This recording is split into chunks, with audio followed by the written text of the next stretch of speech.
परम सिद्धांत प्रणव कल्पतरु ग्रंथ क्रमशः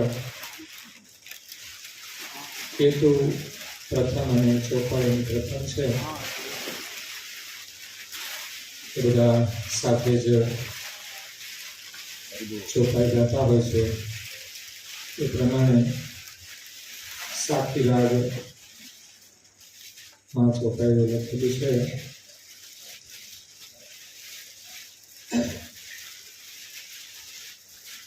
તો શરૂ કરીએ છીએ ચોપાઈ નંબર 1.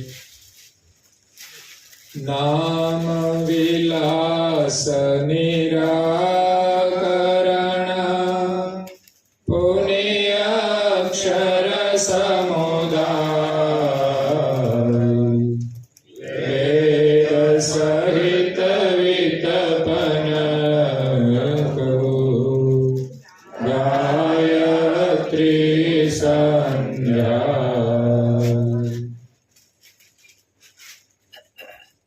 પ્રાય ભક્તજનો,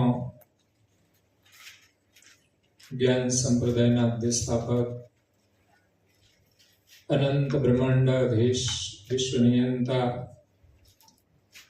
સકર્તા સતકૈવલના પરમ વિશેષ અંશ, અનંત અંશોના તારણહાર, પરમ મોક્ષના દાતા, કૈવલ ધર્મ ધુરંધર, મહાન સમર્થ, પરમ શ્રેષ્ઠ, પરમ વિભૂતિવાન, પરમ દયાળુ, પરમ કૃપાનિધિ, સર્વજ્ઞ દિવ્ય પરમ ગુરુ શ્રીમદ કરુણાસાગર મહારાજ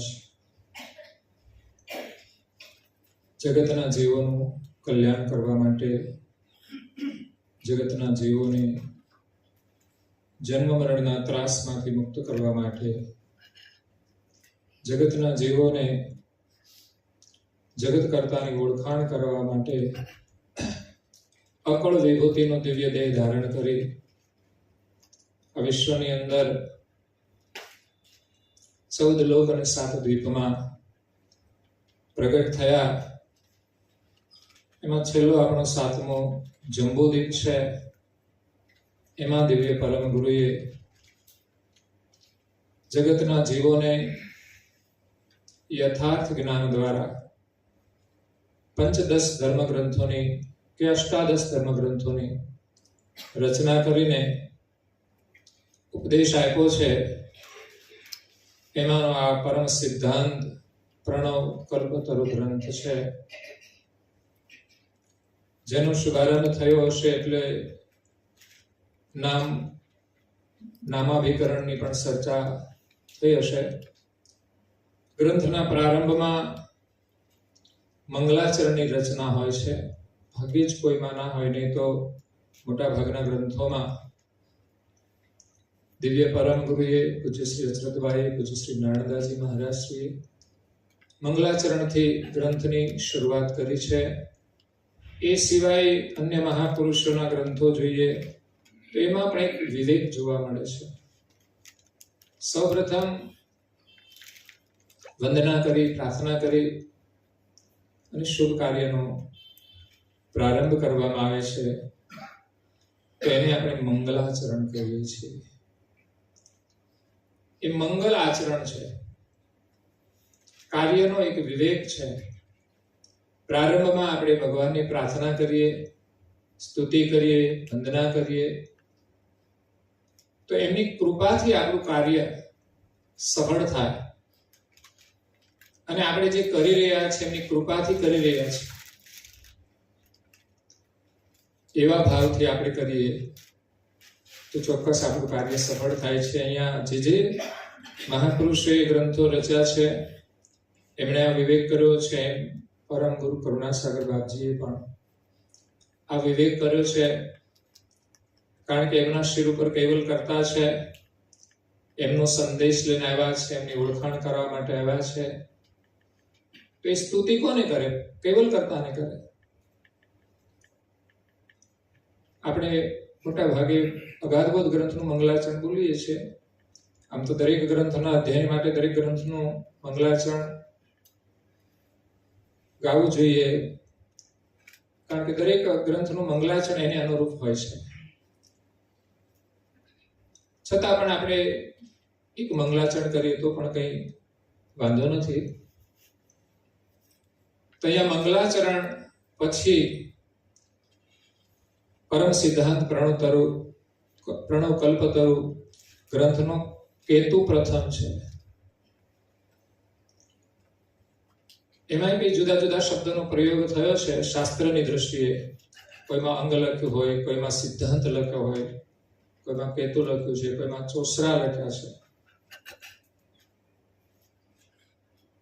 એનું વર્ણન અલગ અલગ હોય છે. એ પ્રમાણે અહીંયા કેતુ શબ્દનો પ્રયોગ કર્યો છે. તો પરમ સિદ્ધાંત પ્રણવ કલ્પતરુ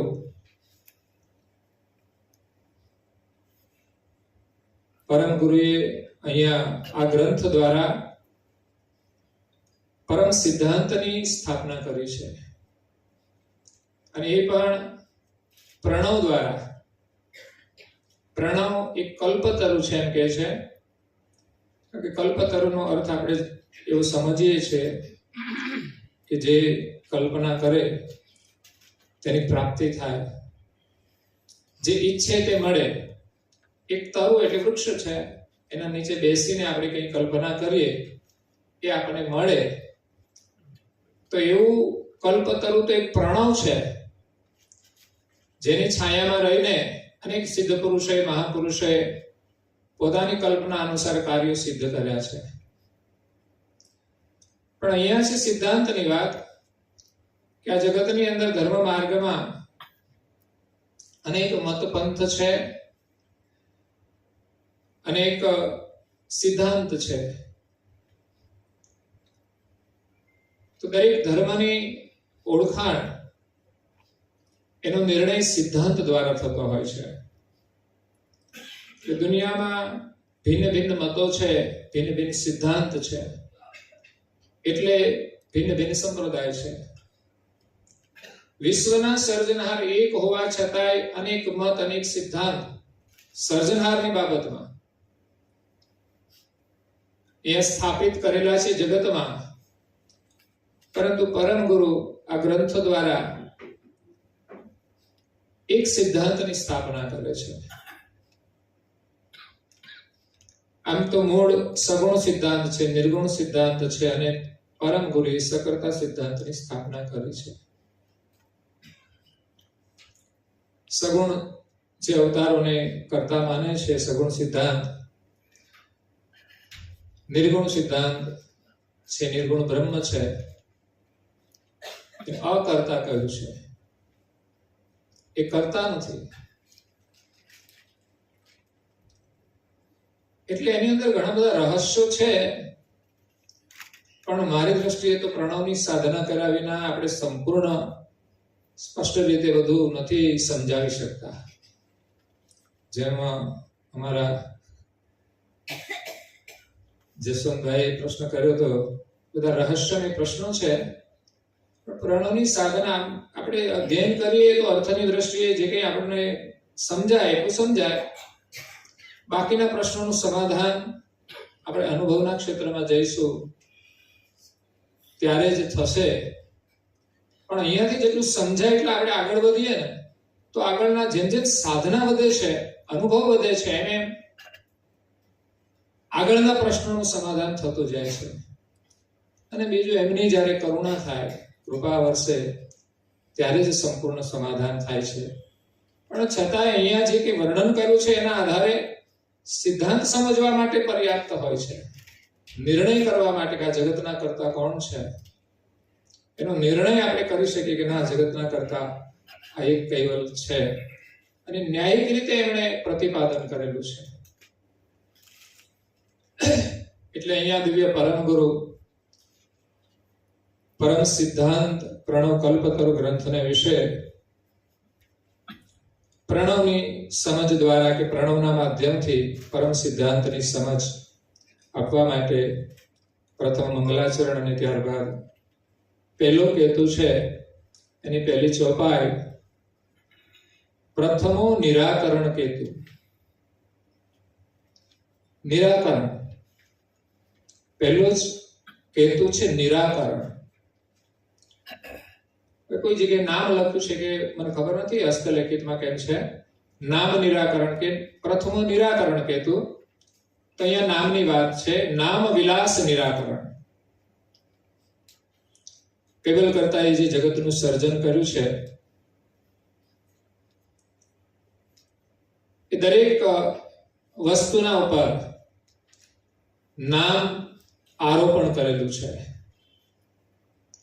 સૃષ્ટિનો આખો વહીવટ એ નામથી ચાલે છે.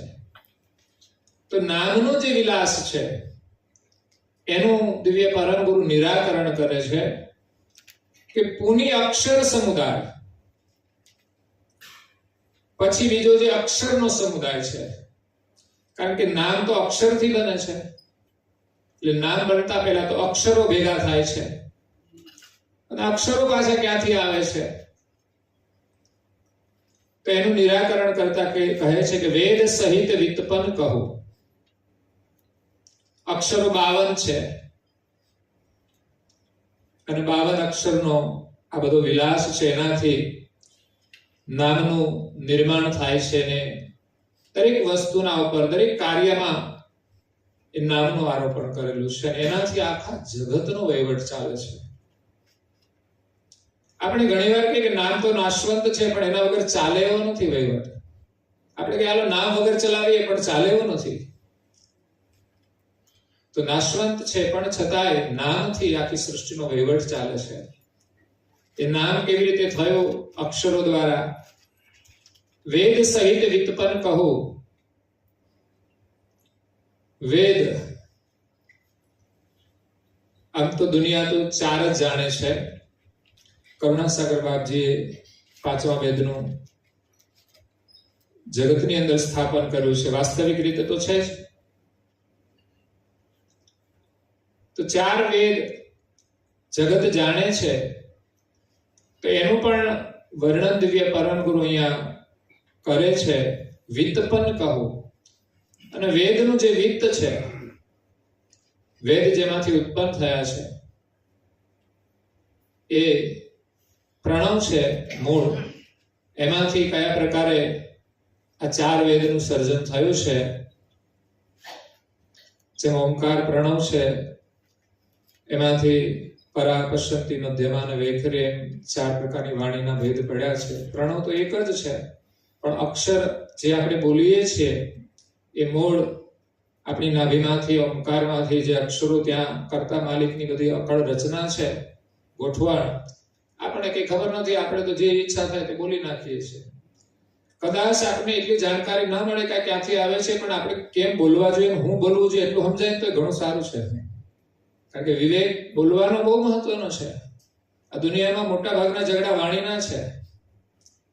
એટલે આ તો આંતરિક રહસ્ય છે કે શબ્દો ક્યાંથી આવ્યા, અક્ષરો ક્યાંથી આવ્યા, એ આધ્યાત્મિક છે. પરંતુ બાહ્ય જગતની અંદર જે આ શબ્દોનો આપણે પ્રયોગ કરીએ છીએ, અક્ષરો દ્વારા શબ્દોનો પ્રયોગ, એમાં પણ વિવેક બહુ અનિવાર્ય છે. તો અહીંયા પરમ ગુરુ કહે છે કે વેદ સહિત વિતપન કહું. વેદ 4, ઋગ્વેદ, યજુર્વેદ, સામવેદ, અથર્વવેદ, આમ તો એકમાંથી જ કે છે આ 4 નું વિભાજન થયું છે. પછી બધું વિવિધ વર્ણન આવે છે કે બ્રહ્માજીએ 4 દિશામાં મુખ રાખીને જે વાણીનું ઉચ્ચારણ કર્યું એ પ્રમાણે વેદ થયા. પણ મૂળ એ 4 વેદ, એ 4 પ્રકારની જે વાણી છે એનું રહસ્ય છે. એટલે બ્રહ્માજીએ પછી એને વાણીના રૂપમાં ઉચ્ચારણ કર્યું હોય અને લખાણા હોય, પણ એની અંદર જે ગતિ છે, 4 પ્રકારની વાણી જે આપણે એ અક્ષર બોલીએ છીએ, ચોથી વાણી છે એ વૈખરી વાણી છે, પણ ઉત્પન્ન થાય છે જે શબ્દ અક્ષર એ પરામાંથી, પરારૂપે ઉત્પન્ન થાય છે પ્રણવમાંથી. તો એ પરમ ગુરુ એનું રહસ્ય બતાવે છે. કહું ગાયત્રી સંધ્યા. આપણે ત્યાં ધર્મ માર્ગની અંદર મુખ્ય સાધના સંધ્યા ગાયત્રીની છે, ચાલતી આવી છે. તો એ પણ શું છે એનું પણ આગળ જગ્યા પરમ ગુરુ વર્ણન કરે છે, એવું અહીંયા પ્રથમ ચોપાઈની અંદર કહે છે. એટલે આપણે પરમ ગુરુના શબ્દોમાં અને એમની વાણીમાં જ આગળ એનું વર્ણન શ્રવણ કરી અને સમજીશું. બીજી ચોપાઈ આગળ પરમ ગુરુ કહે છે, જય જીન સે અનુકરમિત દરહિત પ્રસત ભવેત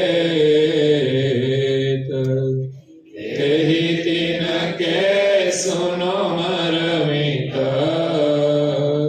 કહિત સજન સહેત. જેહી जिनसे अनुकर्मित धरहित प्रसव भवेत. જે જેના વડે અનુક્રમ પ્રમાણે ઉત્પન્ન થયું છે આ જગત, ધરહિત, પ્રથમથી આ જગતની ઉત્પત્તિ, પ્રસવ એટલે કેવી રીતે ક્રમશઃ થઈ છે એનો મર્મ દિવ્ય પરમ ગુરુ કહે છે, હું તમને સંભળાવું છું. કારણ કે આ જગતનું સર્જન, મૂળ જે સર્જનહારે કર્યું છે એને લોકો જાણતા નથી. એની ઉત્પત્તિ કેવી રીતે થઈ છે એની માન્યતાઓ દરેકની સમજ પ્રમાણે ભિન્ન ભિન્ન હોય છે, દરેકના સિદ્ધાંત પ્રમાણે ભિન્ન ભિન્ન હશે. કારણ કે જે કોઈ ધર્મમાં તમે જશો, જોશો, પૂછશો, એટલે આપણે પૂછીશું કે આ જગત ના કરતા કોણ, એટલે જેને માનતા હશે એને બતાવી દેશે. એને મૂળની ખબર નથી, પણ જ્યાંથી એનું અસ્તિત્વ શરૂ થયું હશે ને એમણે પછી એમાં જે પ્રકારે સમજાયું હશે એ પ્રમાણે એમાં ભ્રમિત થઈને એમ માનતા હશે. પછી બીજો પ્રશ્ન કરીએ કે કેવી રીતે ઉત્પન્ન થયું એ તો બતાવો, તો ત્યાં એનું વર્ણન પૂરું નહીં આવે યથાર્થ રૂપે. એટલે જગત ઉત્પત્તિની અંદર જુદા જુદા અભિગમો હોય છે, દરેક ધર્મના ભિન્ન ભિન્ન મત હોય છે. એટલે યથાર્થ રૂપે નથી હોતા, પણ લોકો શ્રદ્ધાથી પછી માનતા હોય છે. એટલે એની અંદર એ જે કઈ ભક્તિ ભજન કરે તો એને જે સર્જનહારે સર્જન કર્યું છે એની પ્રાપ્તિ તો નથી થતી, પરંતુ એમાં જે કઈ સારું કરે એનો એને લાભ થતો હોય છે. એટલે એમાં જે સારું હોય એનો તો આપણે આદર કરવો જોઈએ.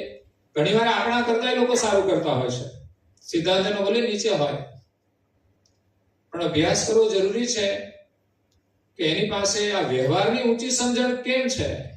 આપણી પાસે ઊંચું જ્ઞાન છે તો આપણું આચરણ પણ એ પ્રકારે ઊંચું હશે તો જ લોકો એનો સ્વીકાર કરશે. એટલે ભિન્ન ભિન્ન અભિગમ છે સૃષ્ટિ ઉત્પત્તિના. એમાં એક વિજ્ઞાનનો અભિગમ છે, ઉત્ક્રાંતિવાદ. વિજ્ઞાન એના આધારે કહેતું હોય છે કે આટલા વર્ષો પહેલા આ રીતે થયું, આ રીતે અનુમાન છે, એ વાસ્તવિક નથી હોતું. ઘણી વાતો વિજ્ઞાનની સાચી પણ છે.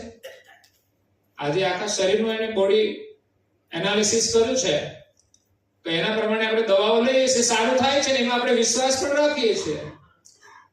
તો ઘણું બધું કાર્ય એનું સાચું પણ છે. પણ જગતની ઉત્પત્તિના પક્ષમાં એની બધી બાબતો સાચી નથી, કારણ કે હતા ને અને એની પાસે પાછો અનુભવ પણ નથી. અરે વિજ્ઞાન તો શું, ઘણા ઘણા મહાપુરુષો પણ એને પૂર્ણ રીતે પામી શક્યા નથી અનુભવ દ્વારા.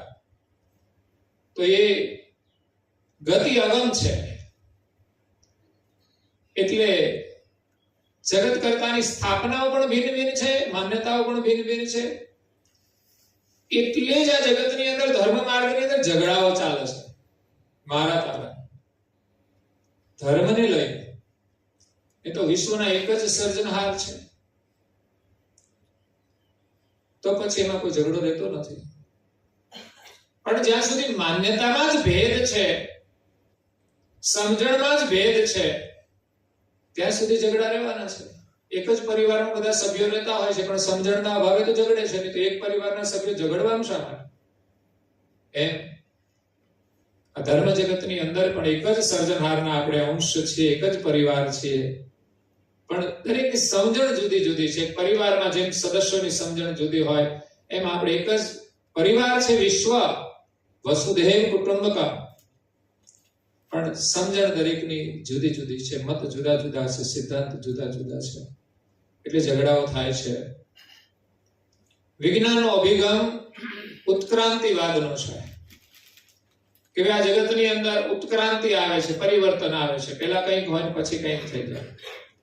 પણ જગત કરતા એ મૂળ જે રચના કરી છે એમાં કોઈ ઉત્ક્રાંતિ નથી આવતી. ઉત્ક્રાંતિ સમય પ્રમાણે બાહ્ય વ્યવહારમાં આવતી હશે. પેલા રહેવાની પરિસ્થિતિ જુદી હતી, મકાનો જુદા હતા, આજે સાધનો જુદા છે તો રહેવાની પરિસ્થિતિ જુદી છે. પરંતુ મૂળ રચના છે એ તો જેમ છે તેમ જ છે. પણ વિજ્ઞાન કંઈક જુદી રીતે માને છે કે પેલા મનુષ્ય છે વાંદરા હતા એવું માને છે વિજ્ઞાન. આપણે તો ના સ્વીકારીએ એટલા માટે કે આપણે આ સમજણ મળી છે એટલે. નહીં તો આપણે એમ કંઈક હશે.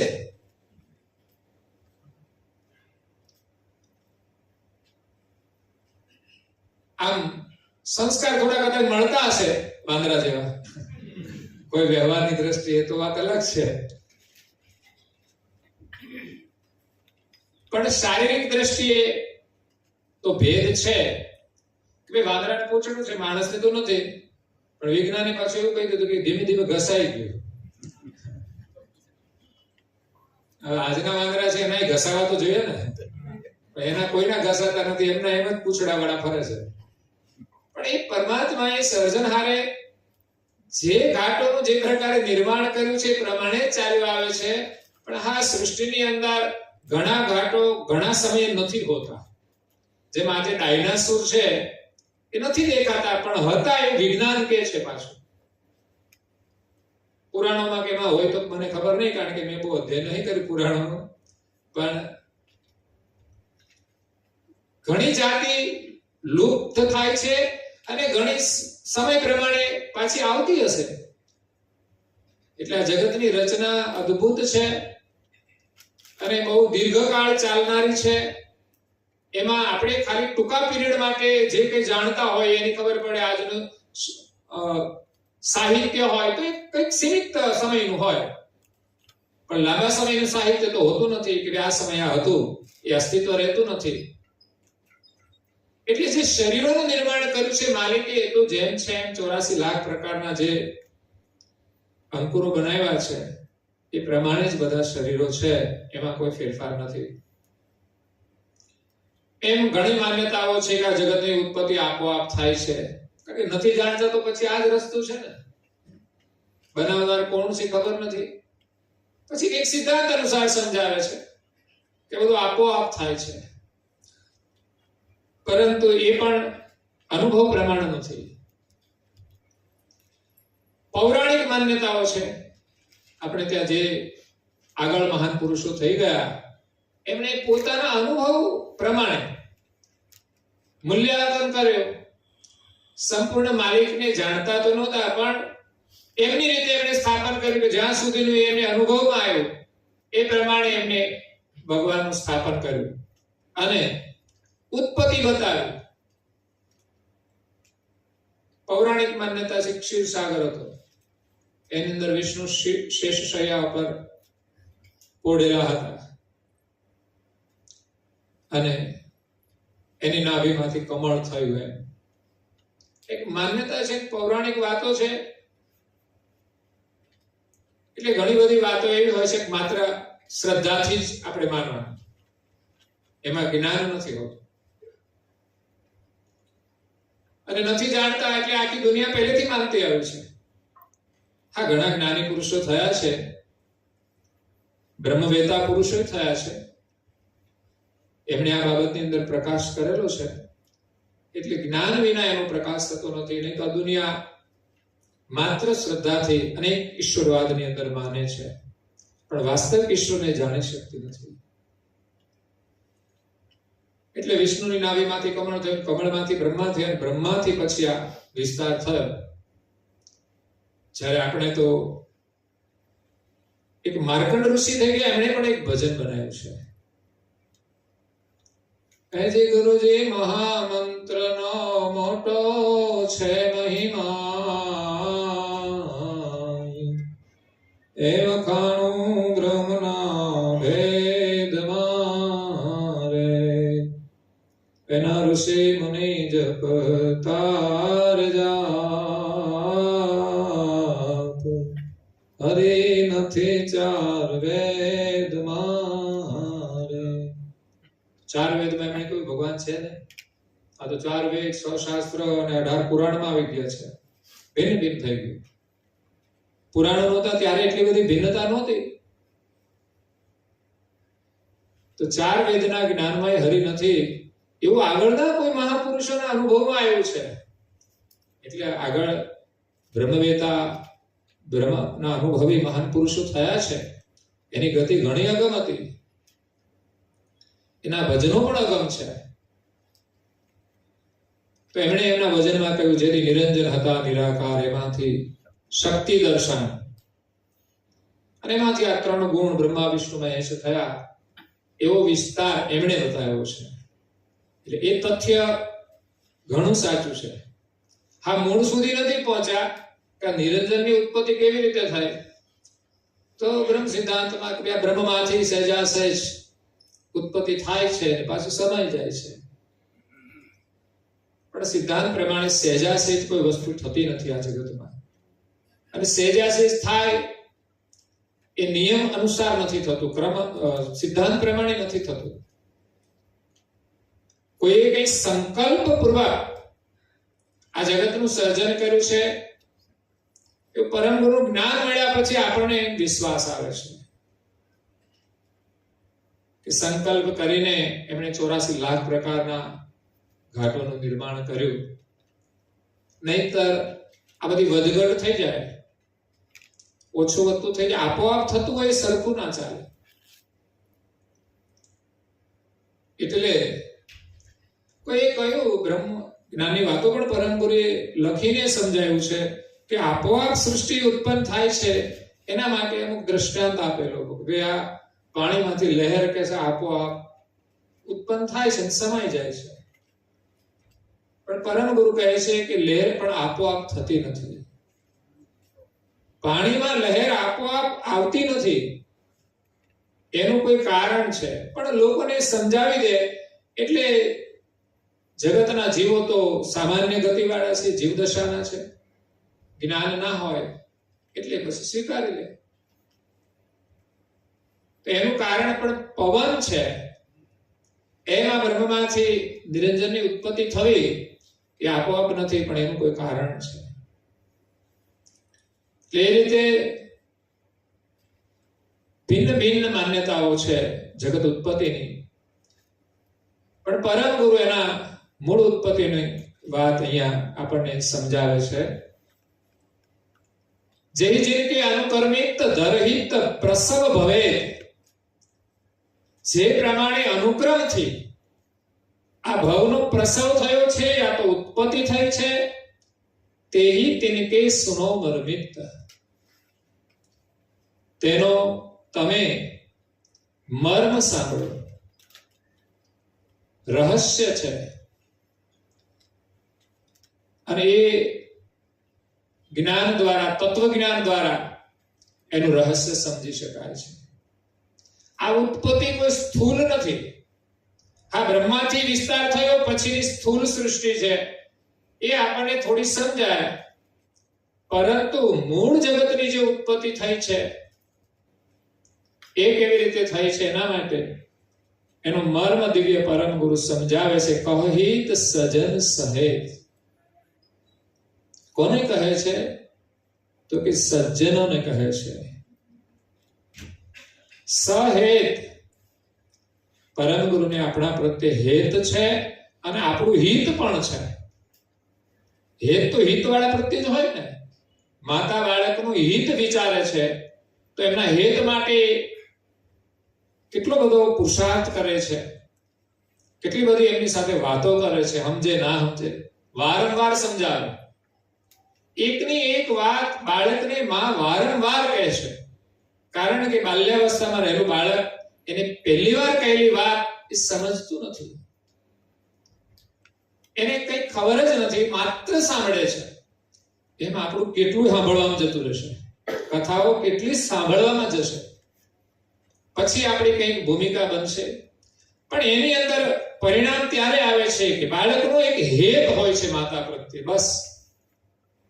તો આપણો હેત જ્ઞાન પ્રત્યે હોય તો માતાની વાત આપણને પ્રિય લાગે, આપણે સાંભળીએ. વારંવાર સાંભળવાથી એ સમજમાં આવે છે, પછી એનું રહસ્ય સમજાય છે. એમ અહીંયા પરમ ગુરુ આપણને હેતથી આ જ્ઞાનના વચનો કહે છે. અત્યારે સમજાય નહીં તો બધા ફીકા લાગે ને દુનિયાની વાતો બહુ મધુર લાગે, એટલે આપણે એમાં સાંભળવામાં વધારે રસ લઈએ. પરંતુ પરમ ગુરુની જે વાતો છે આપણા હિતની છે. જેટલો સમય એના માટે આપીએ એટલો આપણા માટે લાભ છે, જેટલો સમય આપે એટલો ઓછો છે. તો આપણે નિયમિત અધ્યયન કરવું જોઈએ. આ પ્રયાસ કરવામાં આવ્યો છે, બહુ સારો છે. સમય થઈ ગયો છે એટલે વધારે નથી કહેતો. વિષ્ણુદાસજી મહારાજ આગળનું અધ્યયન કરાવશે. હું મારી દ્રષ્ટિએ, મારી સમજણમાં જે પ્રકારે છે અને મારી થિયરી હોય એ પ્રમાણે હું રજૂઆત કરું છું. સંપ્રદાયની અંદર આવો પુરુષાર્થ બધા કરે છે પોતપોતાની રીતે, સારી વસ્તુ છે. ગ્રંથ શિબિરો ગુરુગાદી દ્વારા પણ થાય છે, અહીંયા ઉમરા ગામ દ્વારા પણ થાય છે. ચિનંદાજી મહારાજ પણ કરે છે, અજીતદાસજી મહારાજ પણ કરે છે. અમે આમ કોઈ શિબિરનું આયોજન નથી કરતા, પણ ગ્રંથનું ક્રમશઃ અધ્યયન ત્યાં અમારે ગુરુકથાની અંદર થતું હોય છે. એટલે એના માધ્યમથી પરમ ગુરુના એક એક વચનો આપણને સાંભળવા મળે, સમજવા મળે. અને બધા જ વચનો સાંભળીશું ત્યારે જ કંઈક સમજણ આવશે. અને ગ્રંથનું અધ્યયન બહુ જરૂરી છે જ્ઞાનની જાગૃતિ માટે. તો હું તો વારંવાર નિવેદન કરતો જ હોઉં છું કે આપણે માત્ર શિબિર દરમિયાન જ અધ્યયન કરવું એવું નહીં, પણ આપણા ઘરમાં પણ આપણે વધુ નહીં તો માત્ર દરરોજ 2 પેજ અધ્યયન કરવાનું. ભલે વાંચન જ કરીએ, ઘણી વાર બધું સમજાય નહીં તો ઘણા કે વાંચી જવાનો શું મતલબ, એને સમજવું જોઈએ એ જરૂરી છે, પણ સમજવાની ભૂમિકા આવશે. તમે અધ્યયનમાં પહેલા તો પ્રીતિ જોડો. આપણે વાંચતા જ ન હોઈએ તો સમજાશે ક્યારે? એટલે પહેલો નિયમ તો આપણું અધ્યયન કરવાનું, પછી ચિંતન થાય. અત્યારે અર્જન સુગામી પણ રોજ બહેનો, મહિલાઓ જ માત્ર દરરોજ 1 કલાક માટે ગ્રંથનું રેગ્યુલર અધ્યયન કરે છે અને ચિંતન પણ કરે છે. તો એ બહુ જરૂરી છે. દરેક પરિવારમાં પરમ ગુરુના જેટલા અનુયાયી હોય પરિવારમાં, એમાં વ્યક્તિગત રીતે પહેલા તો કોઈ શરૂઆત કરે જિજ્ઞાસાવાળા, અને પછી પરિવારના જેટલા સદસ્ય હોય એને જોડવા પ્રયાસ કરે કે માત્ર 15 જ મિનિટ લેજો શરૂઆત. બાળકો પણ બેસે 15 મિનિટ, તો એને બેસવાના સંસ્કાર પડે, પણ જેટલા સભ્યો હોય એટલે માત્ર 15 મિનિટ અધ્યયન કરવાથી પણ આપણે વર્ષમાં એકાદ કે 2 ગ્રંથનું અધ્યયન કરીશું તો એનો બહુ મોટો લાભ થશે. એક સંસ્કાર પડશે, પછી એમાં સમજણ આવશે. એટલે નાની નાની બાબતો ક્રિયાત્મક કરવી પડશે, ત્યારે આ વસ્તુ આપણા સમજણમાં આવશે, ત્યારે બધા જ લોકો એની સમજણ પ્રાપ્ત કરી શકશે. તો વિશેષ ન કહેતા હું બધાને ખૂબ ધન્યવાદ આપું છું. અસ્તુ સત્ય. પ્રથમ કહો જય નામ કી, જીનો જોગ ધરત વિસ્તાર, લોક ચતુર્દશ વર્ષ જીને માનત સબર અધિકાર.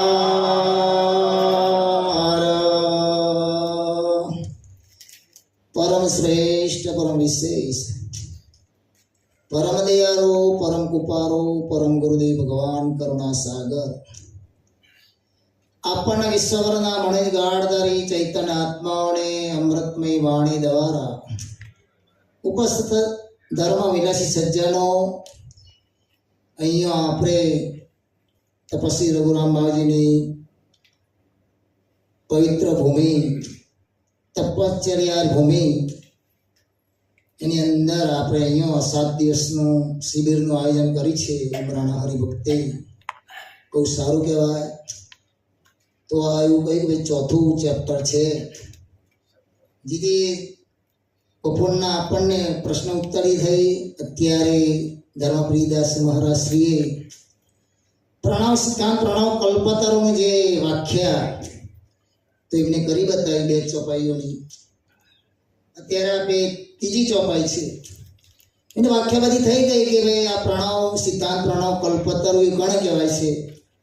જે પ્રણવ છે એને પ્રણવ કલ્પતરુ, કલ્પતરુ એટલે વૃક્ષ, વૃક્ષ એટલે ઝાડ, એટલે એવું નામ આપ્યું. પણ આપણો જે પ્રણવ સિદ્ધાંત, પ્રણવ કલ્પતરુ, એના નીચે બેસીને આપણે જે કોઈ સંકલ્પ કરીએ, જે પણ કોઈ પણ આપણે પેલું કરીએ એનું ફળ પ્રાપ્ત થાય. એટલે આપણો માપક શરીર છે, એની અંદર પણ આ રીતના શરીરની અંદર પ્રણવ છે. તો એ જગતની અંદર બાવાજીનો આખો આશય ખુલ્લો કરવાનું શું જરૂર, શું કહેવા માંગે છે બાવાજી આ 3જી ચોપાઈમાં? કે પ્રથમ કહું છે નામ કી, જેનું જુગ ધર વિસ્તાર. ધર એટલે પ્રથમ, જુગ એટલે આખું જગત, અને એનો વિસ્તાર કે નામનું જે છે, નામનો વિસ્તાર એ મહારાજ શ્રી કહ્યું કે આ જગતનો વહીવટ કરવા માટે છે, એકબીજાનો વહીવટ કરવા માટે. અને નામનો તો જરૂર તો પડે, પણ નામનો ના જ છે. પણ નામ ક્યાંથી ઉત્પન્ન થયું, કેવી રીતના થયું? એ મહારાજ શ્રી કહ્યું કે ઓમકાર વાણી 4 વાણી ઉત્પન્ન થઈ.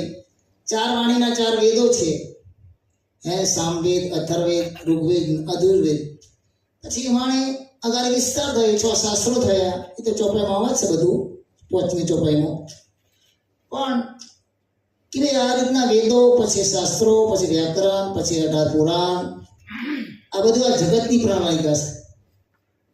પણ મૂળ શું બાબત છે? એટલે બાવાજી આખી વાત કરે છે આ ચોપાઈમાં કે લોક ચતુર્દશ વર્ષ જીનું, કે 14 લોક કણ વર્ષ સહિત, એમ કહેવા માંગે બાવાજી કે જગત માને છે નામને, અને નામના આધારે રહે છે. આમાંથી આપણને જણાવે છે બાવાજી કે જગતમાં શું છે કે આખું જગત નામના આધારે રહેશે, અને નામના આધારે પ્રયત્ન કરે છે માલિકને પ્રાપ્ત કરવાનો. અહીંયા બાવાજીની ચોપાઈમાં એવું કે માનત સબ અધિકાર, કે આ રીતના માને છે અને આ રીતના પ્રાપ્ત કરવા પ્રયત્ન કરે છે. જગતની વાત કરે છે બાવાજી કે આમાં નામની અંદર વિશ્વાસ કે પ્રતીતિ લાવવાથી લક્ષ્ય પ્રાપ્ત થાય નહીં. બરાબર? આપણો કાયમ બંધ સિદ્ધાંત કેવો છે કે નામ છે તો નાશવંત છે, પણ છતોય ભાઈ કે આપણે નામથી જ કૈવલ એવું નામ જ આપ્યું ને.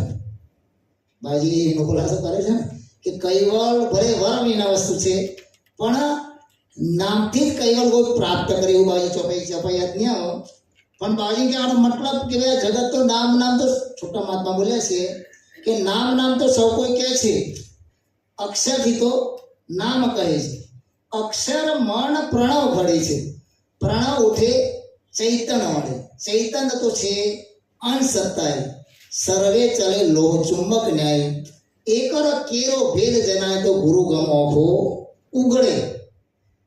એટલે આ નામ તો આખું જગત 52 અક્ષરની વાણી છે અને એનાથી પ્રણવ અને મનના દ્વારા અક્ષર બહાર આવે. અક્ષરથી નામ બોલાય અને નામથી કાર્ય થાય. અને આ બધું કાર્ય કોણ કરે? માણસ. માણસ સિવાય બીજા બધા 84 લાખ પ્રકારના ઘાટો છે, 52 અક્ષરની વાણી બધા બોલતા નથી. માણસ સિવાય બધા બોલે છે નહીં.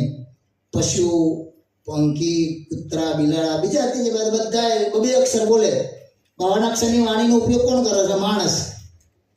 અને આ જગતની અંદર, આખા વિશ્વની અંદર જે કાર્ય થાય છે માણસથી થાય છે. માણસ ના હોય તો કાર્ય થાય ખરું? દેવું કોણ કરી શકે? નહીં. ધ્યાન રાખજો. એટલે અહીંયા બાજી એટલા માટે ખોલાશે કે ભાઈ આ જગતની અંદર હદ વાળું છે, માપ વાળું છે. ત્યારે આપણું લક્ષ્ય છે, અહીંયા લખે છે બાજી અહીંયા ટીકાની અંદર કે બધા આ રીતના જગતની અંદર બધાનો ભાવ છે અને આ રીતના માને છે. આપણે બધાને તો ખબર છે આપણે કાયમ પદ્ધતિ કોને કહીએ, 5મો વેદ કોને કહીએ. એ આ બધી બાબત બાજી જગતના જીવો ભૂલા પડેલા છે કે માલિકની પ્રાપ્તિ કરવા માટે, સર્જનહારની પ્રાપ્તિ કરવા માટે. સર્જનહાર છે ભલે બાજીએ ગ્રંથો રચ્યા કે આપણે પણ આનાથી અભ્યાસ કરીને લક્ષ્ય પ્રાપ્ત કરવાનું છે કે ભાઈ આ સર્જનહાર કોણ છે, કેવી રીતના બનાવ્યું, બરાબર, સર્જન કેવી રીતના કર્યું અને કઈ રીતના પેલી કર્યું. બહુ ઊંડાણમાં જવું પડે એવું છે. પંચમ સસ્યમાં બધું જ આપણને બાજી આપ્યું, બરાબર. એટલે આપણને બાજી આ પ્રાણો સિદ્ધાંત, પ્રાણો કલ્પતરુમાં તો આખો પ્રાણોના વિશેષ આ ગ્રંથ બનાવ્યો છે. જે ગ્રંથ બનાવે નામના ઉપર જ આખું જ્ઞાન મૂકેલું છે બાજી. કેમ કે આપણને પંચમ સસ્યવેદ કહીએ આપણે, તો પંચમ સસ્યવેદમાં પણ આપણને કે ભાઈ પંચમ વેદ કોને કહેવું? તો સોહમ શ્વાસા સસમય પ્રણવ પ્રકૃતમ જે અખિલ લોક અંતર જપ વેદ પંચમો. આપણે જોકે તો એવું કહ્યું છે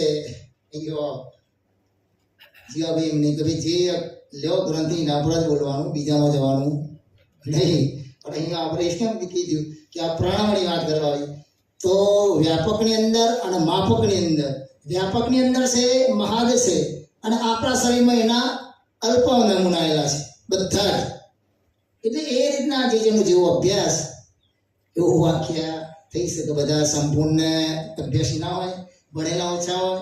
એટલે જોકે જે જેવો અભ્યાસ હોય એ રીતના ખુલાસો કરે એટલે અગાડી બાળી જશે. ખટ દર્શન ચાઓ સંપ્રદાય ભક્ત સહિત સંસાર નામ ધારણ સગન કે પુરયંતર પ્રતિહાર. ખટ દર્શન એટલે 4 સંપ્રદાય, 14 સંપ્રદાય, 4 સંપ્રદાય ચોપાઈ.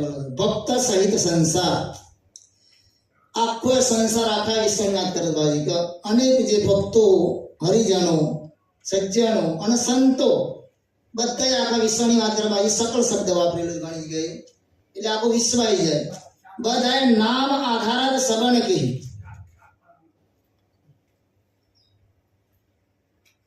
બધા આખું વિશ્વ છે નામના આધાર ઉપર સંબંધ પ્રત્યાર એટલે વિશ્વાસ. શેના પર છે? નામના પર. તો બધાને પ્રતિતિ નામના ઉપર છે, પણ આપણે પ્રતિતિ ક્યાં લાવવાની છે? સ્વરૂપમાં લાવવાની બાવજીના ઉપર ખાસ. પહેલા તો સ્વરૂપમાં લાવવાની, બરાબર. પહેલા ઓળખાય આપ તો પછી ઓળખાય બાપ. પણ એક વાત બાવજી લખી છે કે કદાચ તમને કંઈ ખબર ના પડે તો મારા પર પ્રતિતિ લાવશો તો હું તમને પરમપદની પ્રાપ્તિ કરાવીશ. ભાઈ થોડી વાર બોલવાનું છે, 10 મિનિટ પંપ. એટલે આપણે અહીંયા ધ્યાન રાખજો. બધા જો એકબીજાને બોલે એટલે બધાની ચિત્ત તો જાય છે.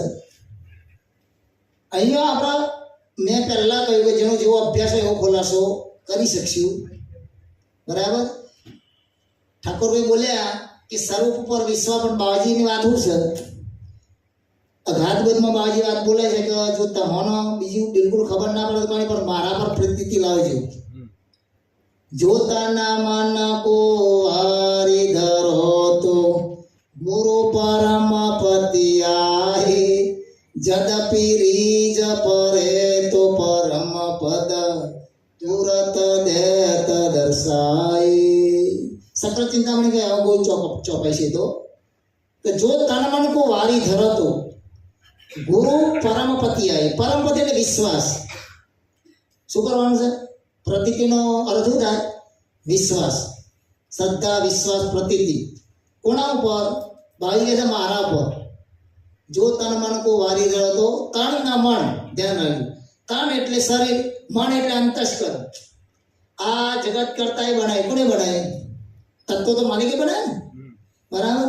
તો આપણને બાજી બીજું કોઈ માગતા નથી, બીજી કોઈ વસ્તુ કે ભાઈ આના માટે તારે શું કરવાનું કે જો તન મન વારી ધરો તો ગુરુ પરમપતિ આવે, પરમ ગુરુનો વિશ્વાસ આવે, અને વિશ્વાસ આવે તો પરમ પદ તુરત દેત દર્શાય.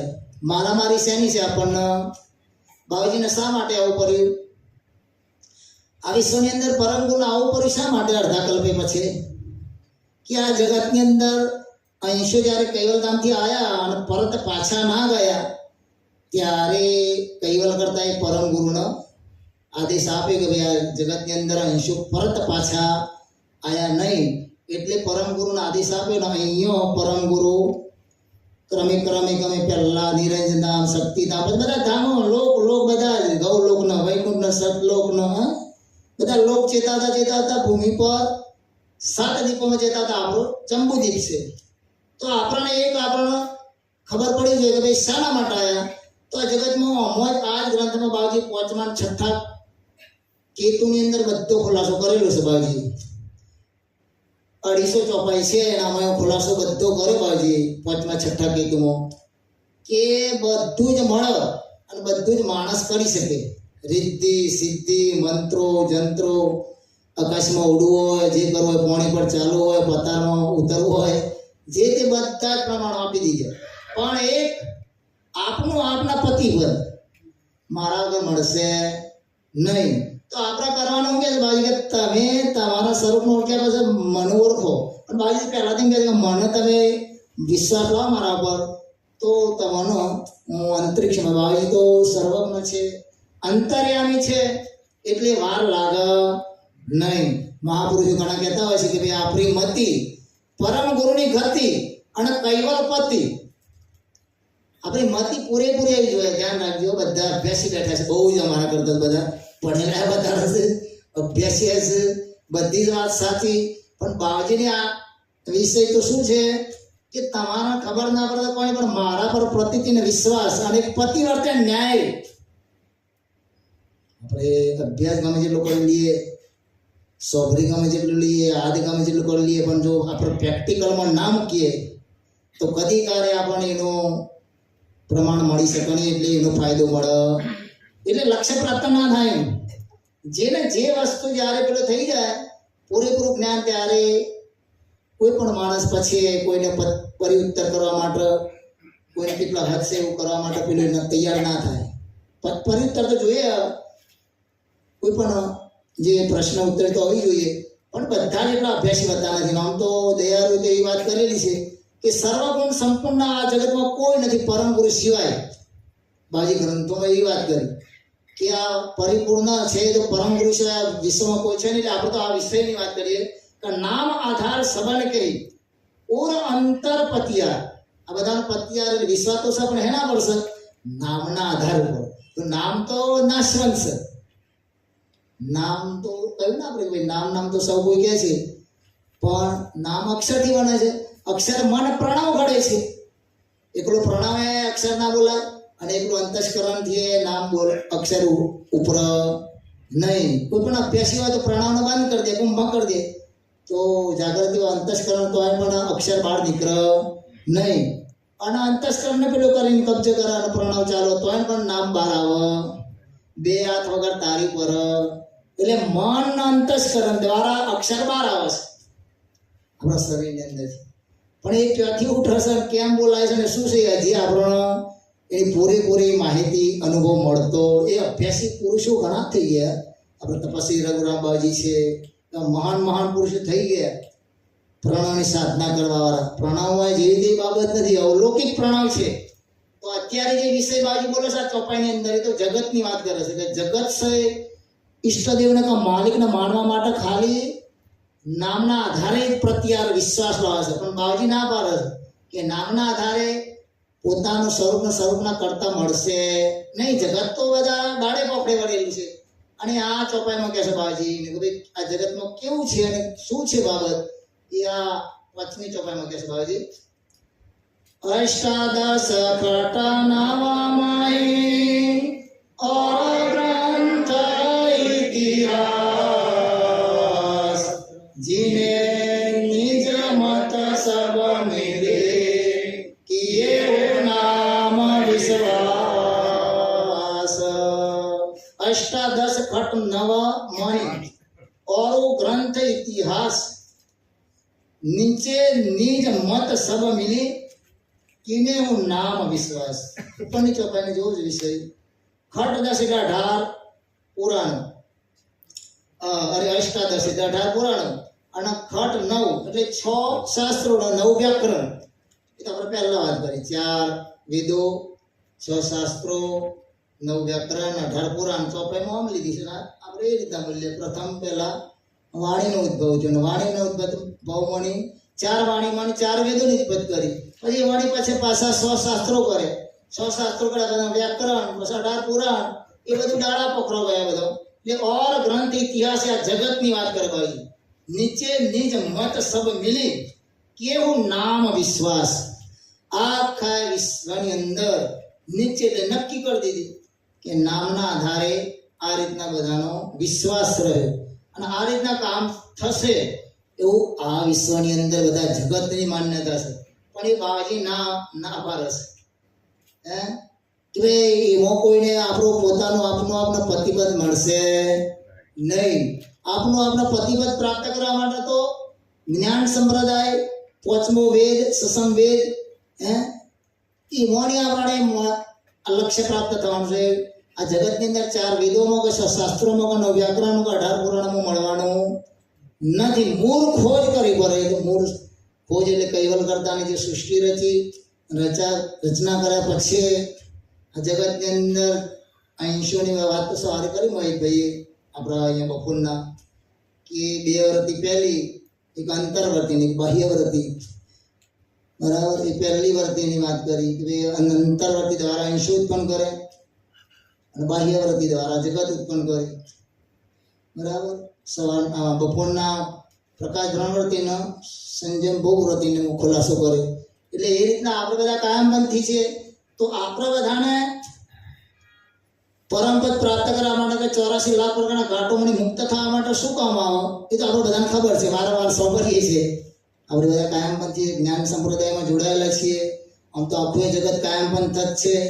જગત કરતા એ સૃષ્ટિ રચી છે. જગતના સર્જનહાર પણ એક જ છે. પણ જગતની માન્યતા જેનું મન માન્યતાના મતે ચાલે કરે, આચરે કર્મના જાપ જપે, જેને જ્યાં મને લાગ્યું એ પ્રમાણે આચરણ કરે છે, આદર કરે છે, અને આદર કરી અને આ રીતના જગતના જીવો ઈષ્ટદેવ માલિક ભગવાનને માને છે અને એ રીતના જગતના કર્તાનું ખોજ કરે છે. પણ બાવાજીને કહેવાનું આ છે કે આમાં માલિક મળશે નહીં. માલિકને પ્રાપ્ત કરવા માટે પરમ ગુરુને ઓળખવા પડે. પરમ ગુરુ કેવા એ આપણે બધાના અભ્યાસ દ્વારા સમજી વિચારી યાદ કરીને આચરણમાં મૂકવાનું છે. એટલે બાવાજી જે કહ્યું એ પ્રમાણે કરવું પડે. શું કરવું પડે?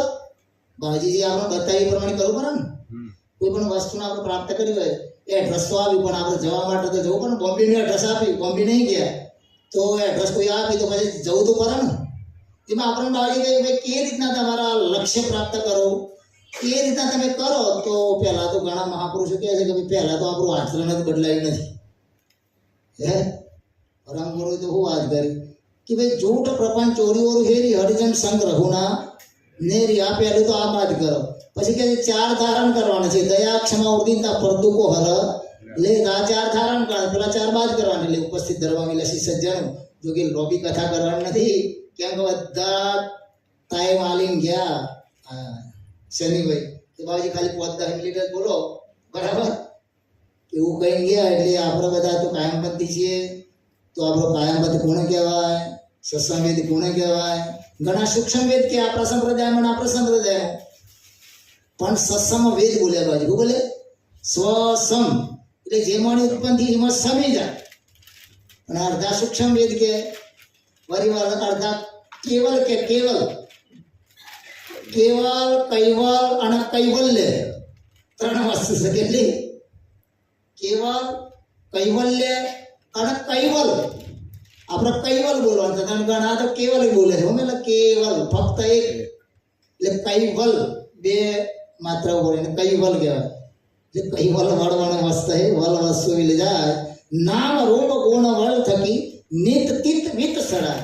એટલે આપણે તો પરમ દયાળુ ભગવાન કરુણાસાગર કહે છે કે હે અંશુ, તમે મારા કહેવા પ્રમાણે ચાલશો તો છેલ્લા એક વાત કરી છે બાજી. આમ તો દયાળુની ગતિ જ વ્યાપક છે, તો પોતે પોતાના સ્થાન ઉપર છે, બરાબર. પણ એક વાત આ ગાદવેદમાં બાજી એવી વાત કરી કે તમને મેં ભજન કરવાનું જે કહું છું મંત્રનું, એ તમારા ભજન કરવાનું છે. કે બાબુજી કહે છે ઓર ભજનથી કાજ ના સરત, નિજ પતિ વિના કબે, સદા અખંડ વિના કોણ કરે કાજ, જેહી મરી ગઈ સબે, અબ તુમ તેહી લક્ષ્ય રખો અભ્યાસુ, તો હમ સદા તુમારે પાસુ. મોહેર મંત્ર જમ વસ્વ સર્પુ, તેમે જાપ સકલ મેં સમર્પુ. દર્શન સીધા 2 આપી દીધે બાબુજી કે મોહળ મંત્ર એટલે મદારી, આપનો વશ કરવો તો મુહર વગાડે ઝેરી નાગનું, અને મુહર વગાડે એટલે રાફડામણી બહાર આવીને અને આ રીતના ફળ માંડે, એટલે એ રીતના એ વશ થાય. એમાં આપણે પરમ ગુણ પ્રાપ્ત કરાવો તો આપણને મંત્ર આપે છે મુહરના તરીકે અને મદારી તરીકે પરમ ગુણ. એટલે એ રીતના બાબુજી જ્ઞાનરૂપી મુરલી વગાડે છે. પણ આપણને એ ગતિ પ્રાપ્ત થતી નથી ને એટલું આપણે કરી શકતા. આપણું માયારૂપી ઝેર બાદ થયું નહીં થયું. કોઈનું થયું ખરું? ઝેર કયું ચડ્યું છે? માયારૂપી.